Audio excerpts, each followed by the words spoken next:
جب سوال کیا کہ اے ابو صالح یہ جو سیب آیا تھا دریا میں یہ تم نے کھا لیا لیکن یہ کسی کے باغ کا سیب ہے تو نے اجازت نہیں لی ہے کل قیامت کے دن اگر عذاب آ گیا تو کیا جواب دے گا کیا جواب دے گا تو ذہن میں یہ سوال آیا وہیں سے اٹھ گئے نہر کے کنارے چلتے چلتے چلتے چلتے کہیں وقت لگ گیا اچانک ایک باغ سامنے آ گیا باغ کے جو مالی تھے نوکر تھے سیب اتار رہے تھے کہا میں نے ایک سیب کھا لیا ہے معافی کرنے کے لیے مجھے کہیں وقت گزر گیا کیا یہ سیب تمہارے باغ کا ہے جو میں نے کھا لیا تو ان نوکروں نے جواب دیا یہ سامنے جو بزرگ ہے اس کا ہے یہ باغ تو جب بزرگ کے سامنے گئے تو بزرگ نماز پڑھ رہے تھے اور بزرگ بھی کوئی عام بزرگ نہیں تھے وقت کے ولی تھے حضرت عبداللہ سمی رضی اللہ تعالیٰ عنہ جو بزرگ تھے جب انہوں نے نماز پڑھی تو ابو صالح نے ہاتھ جوڑا کہ میں نے بغیر اجازت کے تمہارے باغ کا ایک سیب کھا لیا ہے کیا مجھے یہ سیب معاف ہو سکتا ہے تو بزرگ نے سمجھ لیا یہ کوئی عام جوان نہیں ہے یہ کوئی عام لڑکا نہیں ہے کہا ایسے معافی نہیں ہو سکتی ہے ایک سیب کھایا ہے تو 10 سال نوکری کرنی پڑے گی میرے باغ کی تب جا کر یہ سیب معاف ہوگا کہا منظور ہے مجھے میں 10 سال نوکری کر لوں گا لیکن قیامت کے دن مجھے عذاب جہنم منظور نہیں ہے ایک سیب کے لیے اندازہ فرماؤ مسلمان دل دہل جاتے ہیں مجھے 10 سال کی منظوری نوکری ہے جب 10 سال ہو گئے نوکری کرتے ہوئے تو ابو صالح سے اس بزرگ نے کہا ایک سیب لاؤ ذرا کیسی رکھوالی کرتے ہو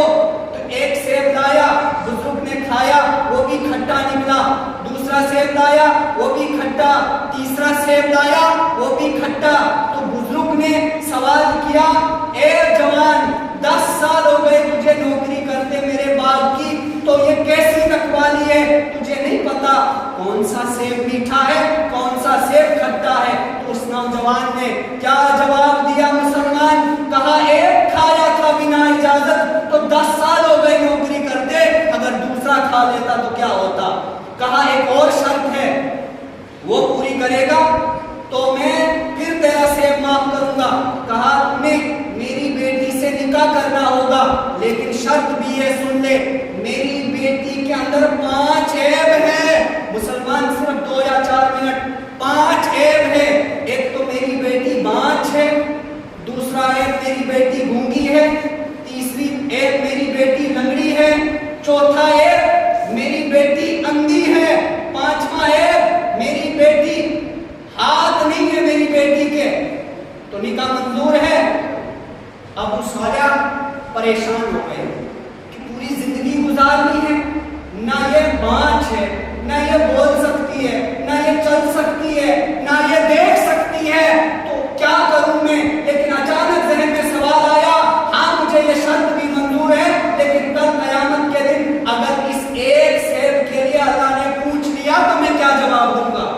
اندازہ کر لو یار ایک سیب کی معافی کے لیے کیا کیا اس نے طے کر لیا آخر نکاح ہوا تو نکاح جب ہوا جاؤ میری بیٹی کمرے کے اندر ہوگی تو جب ابو صالح کمرے کے اندر داخل ہوئے تو وہاں ایک چودھویں چاند کی طرح ایک حسینہ چمک رہی تھی ایک خوبصورت چاند کی طرح چمکنے والی آگے بیٹھی ہوئی تھی تو وہ دروازے سے